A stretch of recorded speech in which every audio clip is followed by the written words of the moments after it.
Assalamu alaikum wa rahmatullah. Handen yo alal bare yo go'o lewru juillet jeddo bordo hetande ujunaaje ɗiɗi e nogay miɗon tawda ɗo e mawɗo meɗen mawɗo leydi ndi handen e bangal diina e bangal dow wallude sukulaji ɓiɓɓe leydi ndi yalla no koncito e dow bawɗe Allah e alhaji imam Mahamoud Dicko assalamu alaikum. Wa alaikum assalam wa rahmatullahi wa barakatuh.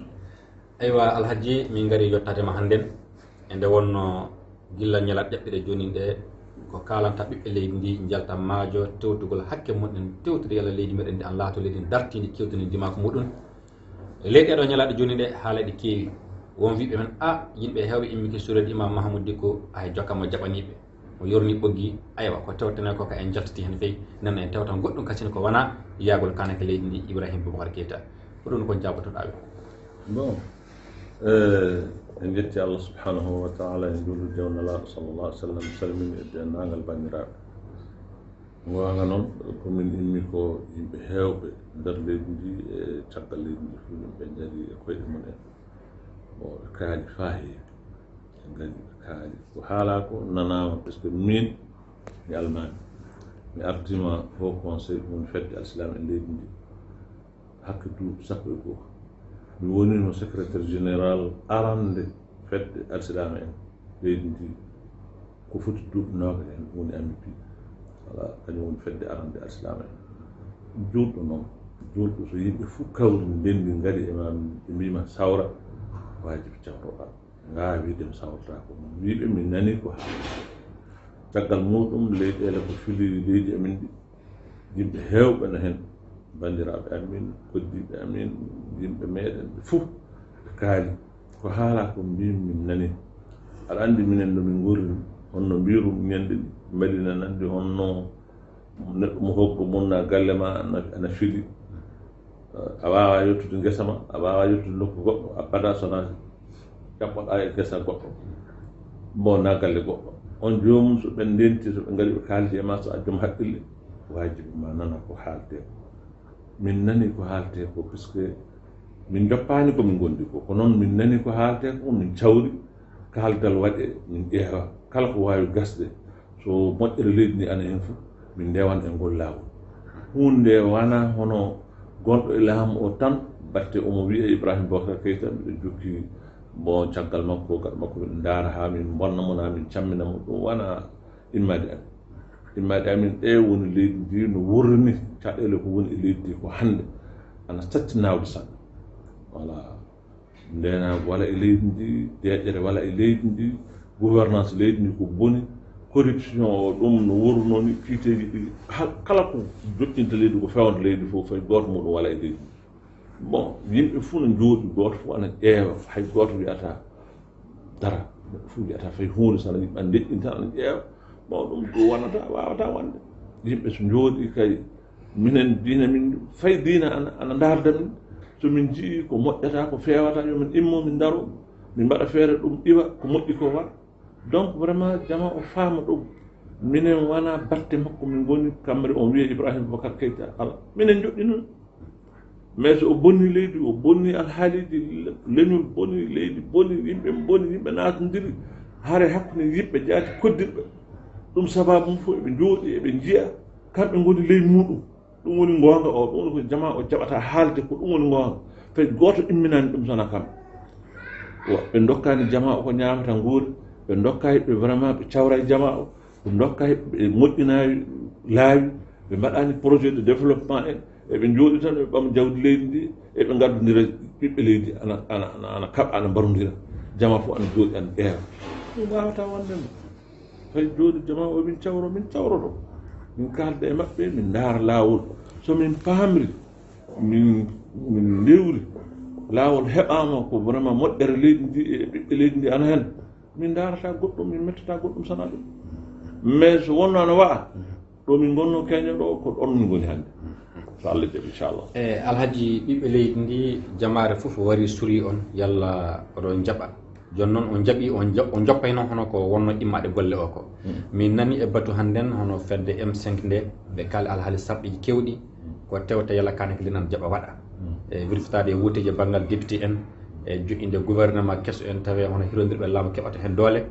e dokki du sarti ɗo e sappo lewru juillet nde gonɗen muɗum du mo waɗa somo waɗay wonko jokkata hen aywa ɗum ne wonko mbawɗa haalde e kaani bon ko ɓe kaali fof mi walano ɗon mi tawaka kono ko ɓe kaali fof ɓeɗo wondi e maɓɓe mi wawi wiide mi ala mi sikki kay min kolli anni e moƴƴo kay mbiɗa jiɗi hunde feewa hunde moƴƴa vraiment laamiɗo leydi ndi ko goto e amen min o sehil am min gondi min gaddi ko heewi ha hande du neɗɗa ko ana heddi hakkude amen mais ko ɗum watta somi jokkamo mi yoppa leydi ndi ɗum wawata gasude ko haalna ko so o faami somin vraiment kaldal waɗi min kawri ko ɗum woni ko darete ko so min kawrani e ko haalde ko bon o kay ko waɗi hen fof joni kay kanko mentiɗo voilà nenno e ɗin ɗon haalaji hono ko haala joni ko on jaɓi surade on deƴƴini kabaru o on mbaltin hakkillaji jama o so wakkati juɗɗo waɗi tawi kanake leydi ndi nootake hono ko ɓiɓɓe leydi ndi kalta ko alhaji hoɗum woni golleji jokkoji hen mais ko jokkata hen ko so ɗum waɗi fof on jiyan wona komi haala joni voilà somin joddi somin pamra nden ko jokkata hen ko yiyete noon wona ko nannete nden jiyete so Allah jaɓi inchallah e ɓiɓɓe leydi ko heewi ana mboyto wiide gilla kanake leydi jooɗi koman ɓiɓɓe leydi aadi faa heewi ko tabiti hen fof wala hen aywa ɗum ne mo ɓami aadi yalla wona ɗo wonnoɗo woni hen wonata noon so Allah jaɓi inchallah ndi aadi ka so ɓamama aduna fof seedoto hen e ɗum waɗi so yimɓe fof koddiɓe amin e yimɓe woɓɓe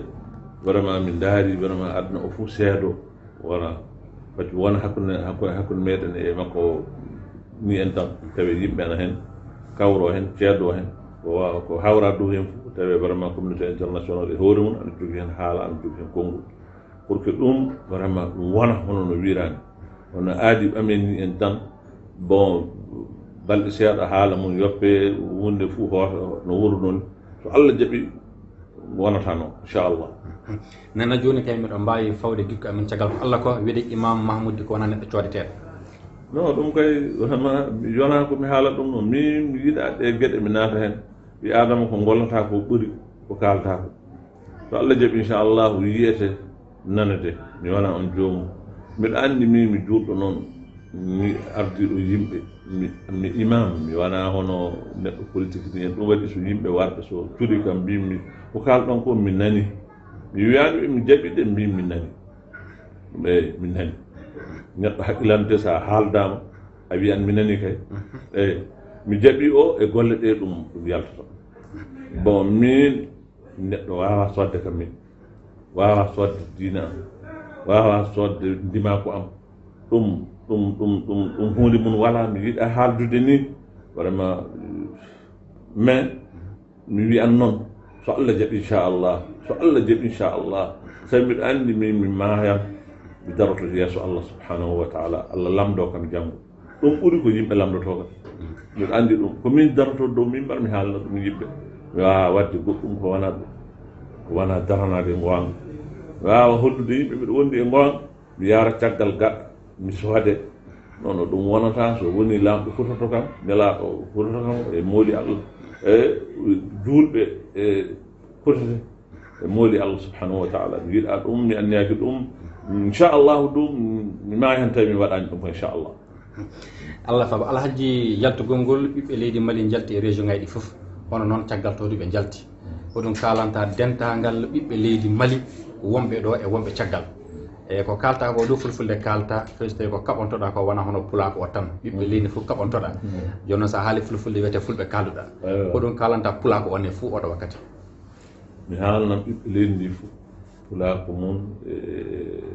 kala muɗum gonɗo diaspora ɗum woni sera leydi ndi darɓe yaaɓe so an daaro e moƴƴere fof no ɓe gurri hannde ni ɓerɗe maɓɓe ɗe fuu e leydi ndi hannde hucci ɓe ngala sugulla goɗɗo ɓe ngala miijo goɗɗo sowona leydi ndi no yarata ni miɗen andani ɗum miɗen paami ɗum koɓe gondi soutien ko ɗum woni darade caggal amin e daranade min faam min daro min keɓa vraiment fewtude e darde gonga o miɗen andani ɗum miɗen jowtaɓe ɓe fof kala ɗo ɓe tawa fof miɗen jowtaɓe miɗen jowta du leñol pulaako ngo fof miɗen jowta julɓe fof par ce que hunde par ce que faame wona batte leñol wona batte o diina ko batte tan darde gonga e gollirde gonga ngoonga o Allah huwa alhaq ngoonga ɗum woni ko Allah ko e neɗɗo kala ko mbawɗa wonde neɗɗo aɗa wawi tawede qur'ana ana e jungo ma tawe ko carata ko gollota ko wona ngoonga ngoonga ko ngoonga tan eyi ngoonga ko ngoonga tan komin gondi ko hannde min dardan Allah subhanahu wa taala kala toñaɗo e leydi ndi kala neɗɗo joom haqqe e leydi ndi mo haqqe mum o vraiment heɓani min daro leydi ndi iwrano wurnuni ana wawi ɗum yimɓe so on dariki tan Allah subhanahu wa taala ma waydita hunde inna allaha la yughayyiru ma bi qawmin hatta yughayyiru ma bi anfusihim komin ko wonda hannde ko ɗum umirta ko ni noon wiide tan gasani feewani vraiment ni non en immoto daroɗen enen mbaɗen kala ko mbawɗen neɗɗo kay a jotta ha heege ware eyi mais a immoto jaaha min to yaɗo ñamani ko jara so a heɓani so a maayi e laawol ɗum ɗo kay ɗum koddoroje Allah kono joɗɗa nokkuma a yahata a warta a watta goɗɗum ha heege ware ko gonɗa ɗo o jomum kay bon an ko gonɗa ko ana anda voilà donc vraiment hunde nde hollude tan jama fu immo tan nen no bandiraɓe ɗo ɓe goni fuu yimɓe nen noddomin e nokkuji ɗe fuu diaspora ɓamde Sénégal en yaade Mauritanie en Laguine en Congo en Mozambique en Kenya en nokkuji ɗe fuu fa Chine en fuu kala ɗo bandiraɓe goni fuu hannde ɓerɗe maɓɓe ɓe ko mali hucci ɗum yo hunde mawde noon miɗen andani ɗum tan heeɓi min daro ɓi adama neɗɗo vraiment so yimɓe fuu mbi an miɗen koolima jikka amen anna e maɗa a heeɓi golle a heeɓi dongal a hani darade miɗo darda jama o foof vraiment du'a o fa joni miɗo jowtaɓe ɗon goni fuu ha joni miɗo darda Allah subhanahu wa taala kala ɗo tawa ɓi leydi ndi tawa e aduna o foof yo lamɗo reen koɓe mentoyi ko lamɗo hokkuɓe enen e koddiɓe amin e leyɗe kala ko pili en foof lamɗo subhanahu wa taala hokku en jaam waɗa deƴƴere e kawral e leyɗe men ɗe kañum wawi yo lamɗo waɗana en noon assalamu aleykum wa rahmatullah aywa tedduɓe ɗum ɗon wonno haalaji kanko alhaji Imam Mahmoud Dicko e mbiyan tan yo Allah junnu e keɓɗe nafa han e darade immaɗe yo goote noon yo Allah walla ɗum tabita tawe jaam leydi meɗen ndi e leyɗe meɗen fof tabiti hen assalamu aleykum wa rahmatullah